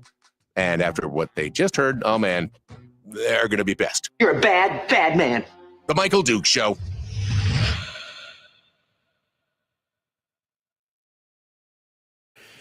Yeah, I mean, yeah. It would be interesting to see if some people decided to change. I mean, like you said, the leadership can, the organization can change at the drop of a hat before the That it can. yeah, And before it has. before the session starts, and even after the session starts, if they decide to, it could be a whole new thing. But yeah, that would be interesting to see who might want to jump ship and make their way over there. Because again, I don't know if you heard yesterday. I know you've been busy working and stuff, but yesterday's show, Brad Keithley, came out with some of the numbers that we were talking about for the potential 10-year forecast, which is due next week. And he ran some raw numbers based on the numbers that the Department of Revenue uses, and it's not rosy, man. That's not it's not a rosy outlook for the state moving forward over the next 10 years. No, it's a very different thing, but we've been talking about that. And by the way, you can keep telling the joke or something. When you ditched me, you were sick a couple of weeks ago and you made me keep talking. The phone's about to go through an x-ray machine, so you're going to have to talk here for a minute. Okay. I'll be right back with you after you get x-rayed. Okay. I'll talk for a minute. I feel the x-rays coursing through my bodies as we speak right now. So we'll let Mike Shower get through security and do his whole thing there. State Senator Mike Shower is our guest. Again, the breakdown is that Senator Shower is the minority leader or the Republican caucus leader. And then the whip is Rob Myers, with other positions yet to be decided. And so we'll figure out what everybody is. I think maybe one of the biggest. Okay. You're safe for democracy. I'm back. You've been Okay. x-rayed and you've been deemed clean. I've been deemed clean. Somebody made a mistake. One of the surprises for me, though, in that minority was Senator Kaufman, but he had some very strong things to say. He basically said, state government can help the economy, but and play an important role, particularly in getting out of the way and by efficiently delivering infrastructure and services to people that are outside the private sector's reach. But it has to be a private sector thing. And I thought that was encouraging to hear Senator Kaufman, who has been in the majority, now say that this is really about the private sector. That seems like it's a ringing theme in what's going on right now. I think you're seeing that, Michael. And, you're seeing that same thing with kind of what happened in this election cycle. A lot of people are just tired of what the garbage that's been going on. Now you got the whole Doge thing. Thank you. Where you have people looking at how we're going to actually cut spending and thank you. And so you have a very different perspective, I think, on what is happening and what people are looking at. And remember, as you and I have talked quite a few times, every district isn't the same.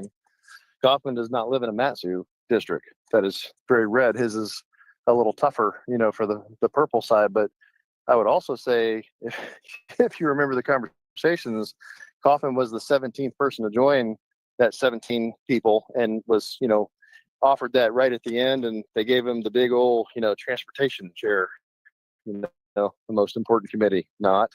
And that's kind of how it rolled. And I think that, that's not a place that he necessarily wanted to be. And I can't speak for James. He'd have to, get him on program. You can ask him your questions, but I don't think that his beliefs and view of government and what we should be doing and spending and how it works, the efficiency, et cetera, was something that necessarily lined up a lot of the time while he was in that coalition, right. Because it is still a left of center coalition significantly. And now it's wildly left of center by comparison with the numbers. So, and I think my read on Kronk is the same. He's like, I don't think he agrees with the positions and what they're going to try to do in the the legislation, all the rest of it. And of course, Rob Yunt's been pretty open and vocal about it, that he wasn't going to join a Democrat-led coalition. So realistically, when you look at it and you see the formation at the end of the day, it kind of makes sense when you look back now on it. But I know a lot of people were questioning who's going to do what. But hey, this is it, and we were quiet about it, so everybody could negotiate like we were pretty solid. So yeah. Well, it should make for an exciting legislative session. Let's put it that way. I think it's going to be, especially with the thin majority in the House. There's obviously some room there for some drama for any legislator that wants to stand out. And what did Sarah said? Anybody can be a prima donna now on the majority side in the House. And hold just one, Michael, yep. just one, and they don't all agree. Yeah. And there's some people that are, coming from districts that aren't really all that liberal or progressive or communist or Marxist or whatever they are either. So there are also some folks in the House now, what will be the majority at the current time, because that could change. I mean, we're still 5-6 weeks from session. It wouldn't be the first time that, something turned upside down based on how it was playing out and people decided that they were going to go a different route. I don't know that that's the most likely option, but you could wake up tomorrow and see that all of a sudden there's a new House majority. That certainly is within the realm of possible based on the numbers. Because again, if I'm Bryce Edgman, I'm looking at it going, wait a minute, I got to herd cats and I got a one-person majority for the next 2 years. Here we go. That's a tough place to be. Ready. Public enema number one. Oh, wait, sorry. Public enemy number one, which makes more sense. On the other hand, he's a little bit of a pain in the Michael Duke Show.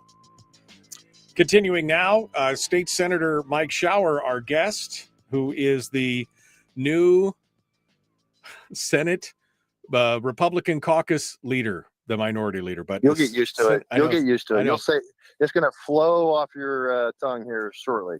But I kind of like the branding on that. I mean, the phrase, the because it paints that picture. It is the Republican caucus in the Senate. It is a minority, but that's really the secondary position. The first position is that it is a true full Republican caucus in the Senate, and I think that's a good thing. I think that was important for us to say that, Michael, because again, the coalition, when you look at the numbers, that's 9 Democrats and 5 Republicans. That's not a bipartisan coalition. That's a handful of Republicans, joining a whole bunch of Democrats. And I'm not here that's not slinging mud. That's just looking at the numbers. And, so it is the Senate majority is truly a Democrat-led, Democrat-run coalition right now. And we may be a minority, but with 6 of us, we're all Republicans. So when you think about, like you said, it actually makes sense to talk about it that way because that's what it is. So. Yeah, no, it does make reality. sense. All right, so map out for me here the upcoming session based on the majorities that we have now, because as you said, I mean, things could change. I mean, things have changed in the past, and we've still got 5-6 weeks before the session starts. What does the session look like though right now? Because they have a stated goal, Mike. I mean, their goal is more education spending, defined benefits, some kind of royalties or stipends or, stimulus for the gas development in the Cook Inlet, et cetera, et cetera. It's more spending. So that's their stated agenda. They've said it in every opinion piece, every news article. That's what they're fighting for. What does it look like as we go into the session here, especially in light of where we're at budget-wise? I mean, going into next year's budget with a $1.57 billion deficit, what does it look like? Walk me through it here. Well, think about the next 2 years. So you got a new president. That president's going to open up fracking and oil development. We became a net oil exporter when he was president previously. Alaska has been shut down by the current administration for the last 4 years. The current administration has shut down pretty much U.S. energy production across the board for the entire country. So now you're going to go the other direction. Now, that's great for the United States, maybe not so much for Alaska, because before we cheer too loudly that we have a pro-resource development administration, what does that mean for Alaska? It means that there's going to, in a certain time frame in front of us, which I predict may be before the end of the 2-year session. I don't know how fast that will happen for this next, 6-7 months, but you're going to see, I think, a resurgence of U.S. energy production, which would include oil and gas, which means the price is going to drop because the supply is going to go up. And guess what happens to the price of Alaskan crude? It's going to drop. So, which is something we rely heavily upon for our budget. So if that's the case, that means our deficit is probably going to get worse, which means we're going to be looking at CBR draws, which means if they want to spend more money, you and I both know, and your audience knows, as I predicted, there goes your PFD. They're going to take it all. And we're going to be looking at taxes, whether it's taxing private sector businesses, whether that's taxing citizens with some kind of sales tax, income tax, whatever. And my status on that. I know, we have talked about this ad nauseum on your program. I'm never going to vote for a single tax, not unless it's part of a comprehensive plan that caps our spending, that also protects the dividend, whatever's left of it long term, and has mechanisms like the Sunset Commission that Senator Hughes had to make sure that we are long term, like DOGE, right? Like the Department of Government Efficiency. We're looking at agencies and other parts of the government that we no longer need, shut them down, save money, get rid of the excess. So all of that to say that I think it's going to be a struggle just to be able to pay our bills. And if you look at what the Democrat-led coalition in both bodies want to do, they want to spend more. When we don't have a lot left, I'm not sure how you're going to get there. Because if we have if we actually have that number of deficit that you just mentioned, that means the PFD is already gone, and we're going to have to draw from savings to pay for just the government we have, much less a new defined benefit plan, much less education spending. We're already in the top of the nation. Why don't we give it a few years and let Read by 9, see what it does? It's turned other states around. If we're going, and so to finally answer your question, you say, well, what about this? What's going to happen? What did I already say? The governor already doesn't support those things, not without some things he wants. Education spending, we've never said we're against it. We said we're against it if we're not going to get some of the things we want to see and have some metrics for performance. If you're not going to have school choice, if you're not going to allow some parental rights, if you're going to continue to not be able to, the policies are protecting our children, then we're not going to agree to that, and neither is the governor. So we've already answered where that goes, and we've already answered that we would be able to hold the line on that. So they can try, but I think you're mentioning things that the governor's not going to be particularly thrilled about, nor is that 25-person group that is going to look at that and go, no, not on our watch. We're not doing that. And so I hope that that's not how we start the conversation, because we're always, I know Sarah's watching, she's probably laughing. We always start happy, right? The session, kumbaya, everybody shows up, we're smiley, handshakes, welcome, and then talk to us in about 4 months. Right, everybody's tired and grouchy, and now the battle lines are drawn, and they're trying to push stuff that we know isn't going to work, or that the governor doesn't like, that kind of stuff. That's where it inevitably probably will go, but I hope not. And maybe within there's some silver linings on some things, like some agreed upon things, election reform and other stuff we mentioned a while ago, that would still work. Maybe we can take some steps forward. But I know what you're saying, and I know that that's their priorities. But when you look at how things are lining up between the economy, energy production, what that's going to mean for Alaska, and the amount of money they're spending, and the deficit we're already looking at, and having to draw from savings, things that even some of them in the coalition are loath to do, this is not going to be turbulent free. This will not be a turbulence free flight. How about let me put it in that term, since I just landed? Right. This is not a flight free of turbulence. Buckle up, Buttercup, because this is going to be interesting. That's right.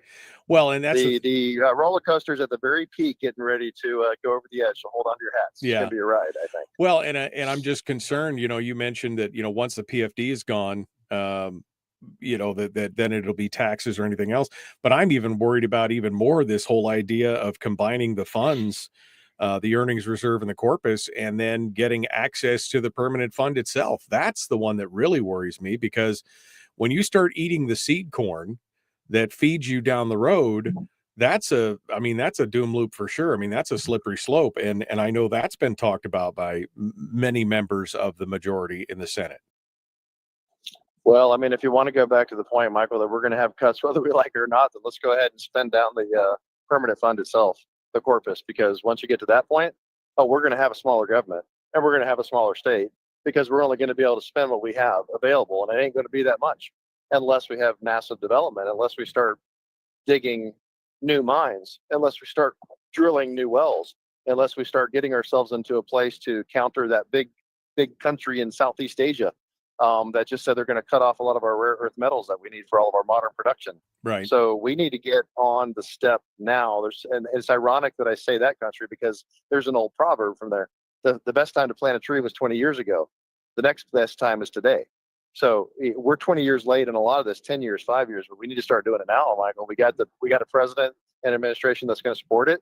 And while we are years and years behind, we got to start doing this stuff. We got to start digging and drilling and building. I don't know how we're going to get there, but that's something we're going to have to do if we're going to survive this, because we've got to find a way to have the private sector grow, because that's where your strength is going to be. That's where your robust economy and even a tax base is going to be. It's not going to be in an anemic private sector that's barely holding on with a shrinking population, and all you're going to get your taxes from are government employees that turn right around and spend the taxes that goes right back in their pocketbook, right? I mean, that's kind of the OODA loop, if you will. So we're going to have to get some things right, and we're going to have to make some changes in course. And the new administration isn't all rosy for us, because I think it's going to affect us negatively in some ways, positively in others, but those things will take time. We talked overnight. We talked about that. When you get a robust energy policy where you're pursuing American energy at all costs, obviously, I mean, it creates a problem on the market because it depresses the price. And if your state is dependent on that price for revenue, it's good in one way because it increases production and activity and other things, but in other ways for revenue, it reduces your revenue. So it's a two-edged sword at that point. That's right. There's no easy answer to any of this, there's almost nothing we can do on one side that's not going to affect the other. That's just the reality of how it goes. And we have a lot of things at play, but it is positive what has happened. I think, again, with this incoming administration for Alaska long term, it's going to probably impact us negatively, perhaps in the short term.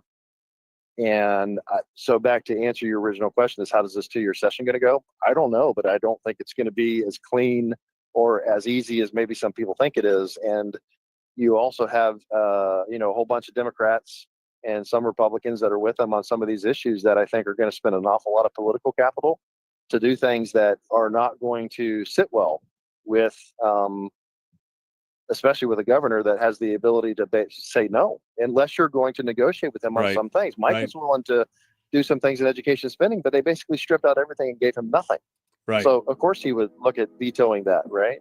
For example, or it's got to be a give and take, right? There's got to be a compromise, and they have not been willing up until this point to do any kind of compromise. It's their way or the highway. That does not sit well for that. And Mike looks like he's going to be here for 2 years. So guess what? Yeah, he's probably warming up the pen and going, "Hey, okay, if you guys are ready, to do this, that's how it's going to go." But I hope we don't. I hope we find some areas, but we'll see. And I know we're out of time. I hear. Yep. State Senator Mike Shower, the the Republican Senate leader, caucus leader. There we go. It'll flow. You're going to get it right eventually. Trust me, you're going to get it right. Folks, we're out of time. Tomorrow's Thursday. Right. We'll see you tomorrow. Have a great day. Be kind. Love one another. Live well.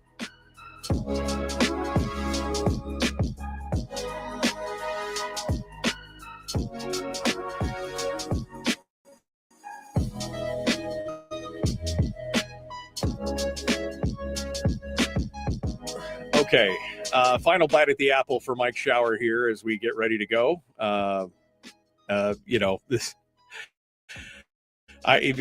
May we live in interesting times. We're living that right now for sure, Mike.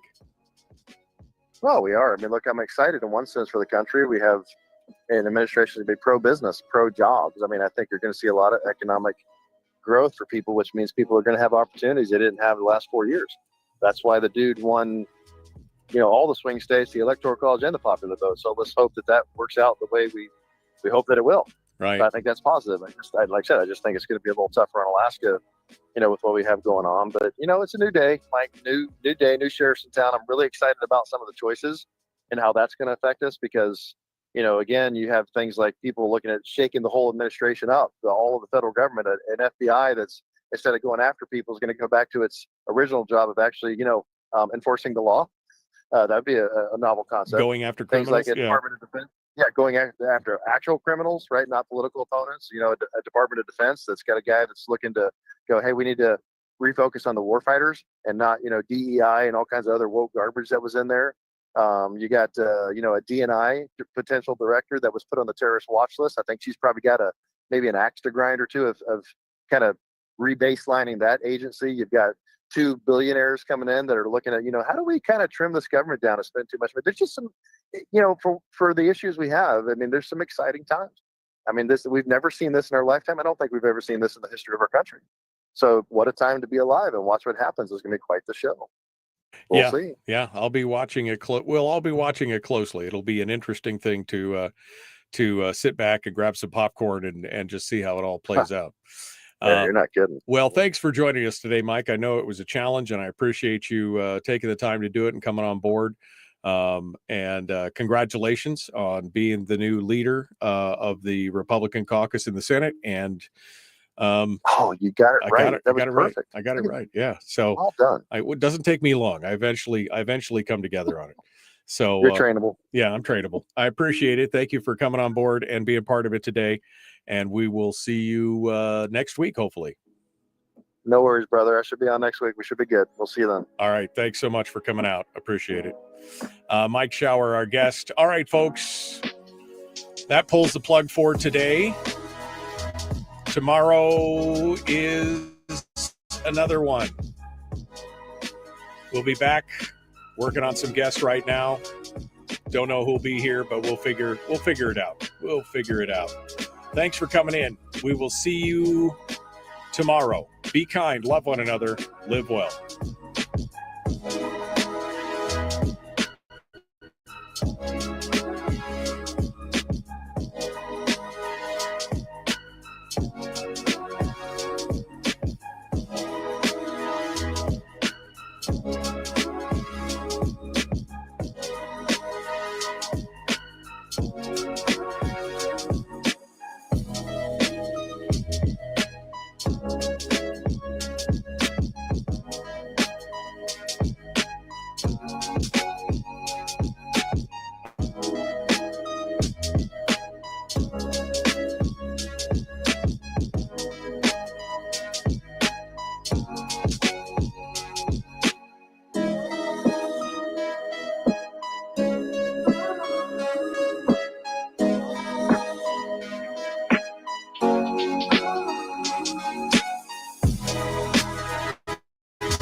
We've shed our terrestrial radio skin, and now we are slimy lizard internet people.